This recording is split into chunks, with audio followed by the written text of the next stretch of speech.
እንጀራ ከተመገባችሁ በኋላ የድካም ስሜት፣ የሆድ መነፋት ወይም የስኳር መዋዠቅ ከተሰማችሁ ሰውነታችሁ ምልክት እየሰጣችሁ ሊሆን ይችላል።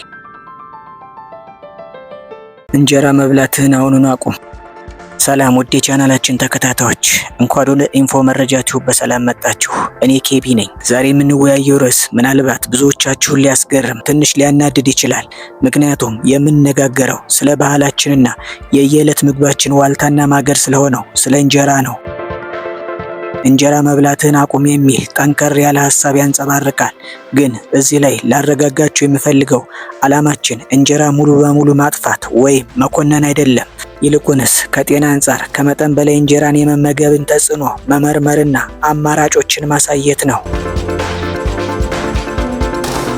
እንጀራ በተለይ ከንጹህ ጤፍ ሲሰራ የራሱ የሆኑ የጤና ጥቅሞች አሉት። በፋይበር፣ በብረት ወይም በአይረን እና በተለያዩ ንጥረ ነገሮች የበለጸገ ነው። በተጨማሪም በማፍላት ሂደት ወይም ፈርመንቴሽን የሚዘጋጅ በመሆኑ ለምግብ መፈጨት ስርዓታችን ጠቃሚ የሆኑ ባክቴሪያዎችን ሊይዝ ይችላል። ይህንን እናውቃለን፣ እናከብራለንም። ታዲያ ችግሩ ምንድን ነው? ለምን እንጀራን መቀነስ ወይም በአንዳንድ ሁኔታዎች ማቆም ሊያስፈልግ ይችላል? አንደኛ፣ ከፍተኛ የካርቦሃይድሬት መጠን። እንጀራ በዋነኛነት ከእህል የሚዘጋጅ እንደመሆኑ ከፍተኛ የካርቦሃይድሬት መጠን አለው። ከመጠን በላይ ካርቦሃይድሬት መመገብ በተለይ በቀላሉ ወደ ስኳርነት የሚቀየር አይነት ለሚከተሉ ችግሮች ሊዳርግ ይችላል። የደም ስኳር መጠን መጨመር፣ በተለይ ለስኳር ህመምተኞች ወይም ለስኳር ህመም ተጋላጭ ለሆኑ ሰዎች ይህ ትልቅ ስጋት ነው። ከተመገብን በኋላ የደም ስኳር በፍጥነት ከፍ እንዲል ያደርጋል። የክብደት መጨመር፣ ሰውነታችን ከሚያስፈልገው በላይ ካርቦሃይድሬት ስንወስድ ትርፉ ወደ ስብነት ተቀይሮ ይቀመጣል። ይህ ደግሞ ለተለያዩ የጤና ችግሮች በር ይከፍታል። የኢንሱሊን መቋቋም፣ ሰውነታችን ለኢንሱሊን ሆርሞን የሚሰጠው ምላሽ ሲዳከም የሚከሰት ሲሆን ለቅድመ ስኳርና ለታይፕ 2 የስኳር ህመም መንስኤ ሊሆን ይችላል።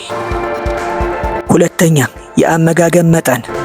ብዙዎቻችን እንጀራ ስንበላ የምንበላውን መጠን አንቆጣጠርም። ብዙ ጊዜ ከወጡ ይልቅ እንጀራው ይበልጣል። አንድ ሙሉ ወይም ግማሽ እንጀራ በአንድ ጊዜ መመገብ በቀላሉ ከፍተኛ ካሎሪና ካርቦሃይድሬት በአንድ ጊዜ እንድንወስድ ያደርጋል። ሶስተኛ፣ ከምን ጋር እንመገበው? ብዙ ጊዜ እንጀራ የሚበላው ቅባት በበዛባቸው ወይም ጨው በበዛባቸው ወጦች ነው። ይህ ደግሞ የጤና ጉዳቱን ያባብሰዋል። ጤናማ ያልሆኑ ወጦች ከከፍተኛ የእንጀራ ፍጆታ ጋር ሲደመሩ ለልብ ህመም፣ ለደም ግፊትና ለሌሎች ችግሮች ያጋልጣሉ። አራተኛ፣ የግል የጤና ሁኔታ። የስኳር ህመምተኞች የካርቦሃይድሬት መጠናቸውን መቆጣጠር አለባቸው። ግሉትን አለመስማማት። ምንም እንኳ ጤፍ በተፈጥሮ ከግሉተን ነፃ ቢሆንም አንዳንድ ጊዜ እንጀራ ሲዘጋጅ ከሌሎች ግሉተን ካላቸው እህሎች እንደ ገብስ፣ ስንዴ ጋር ሊቀላቀል ይችላል።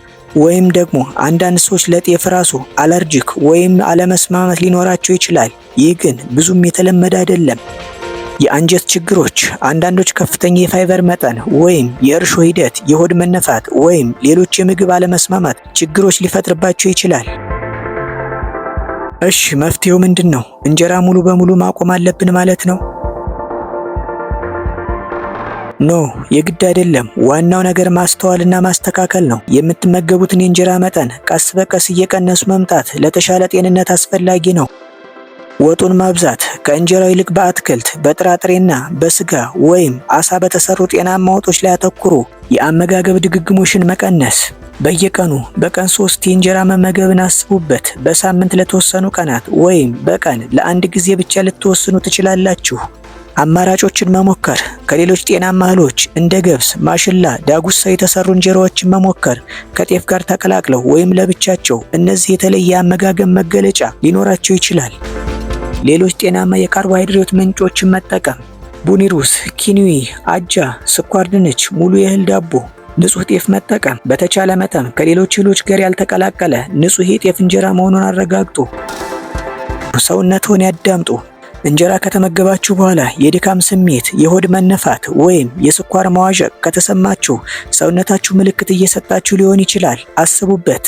ከባለሙያ ጋር መማከር፣ በተለይ የጤና እክል እንደ ስኳር ህመም ካለባችሁ ከአመጋገብ ባለሙያ ወይም ከሐኪም ጋር መመካከር፣ ለእናንተ የሚስማማውን የአመጋገብ እቅድ ማውጣት በጣም አስፈላጊ ነገር ነው።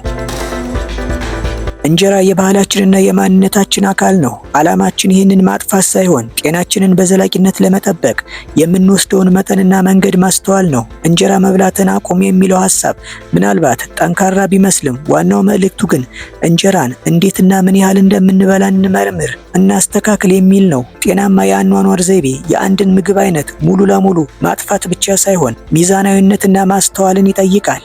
ስለዚህ ስለ እንጀራ ፍጆታችሁ ዛሬ ትንሽ እንድታስቡበት አበረታታችኋለሁ። እናንተስ ምን ትላላችሁ?